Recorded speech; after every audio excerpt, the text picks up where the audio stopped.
السلام علیکم میرے پیارے پاکستانیوں، آج میں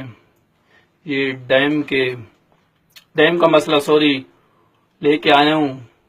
اور یہ جو باتیں کر دیں نا بڑی بڑی،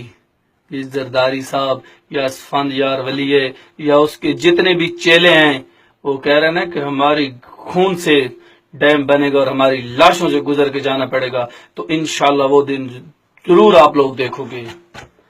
اور یہ انشاءاللہ آپ لوگوں کی خواہش جلد سے جلد پوری پاکستان آرمی کرے گی، اور انشاءاللہ ڈیم بنے گا، ڈیم بن کے رہے گا۔ انشاءاللہ خان صاحب کی حکومت آنے دو، اس سے پہلے انشاءاللہ ڈیم کا کام شروع کریں گے۔ ہم انشاءاللہ آپ لوگوں کے ساتھ ہیں، آپ لوگ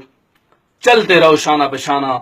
سوشل میڈیا پہ، جس طرح بھی آپ لوگ آتے ہو، انشاءاللہ ڈیم ضرور بنے گا۔ السلام علیکم۔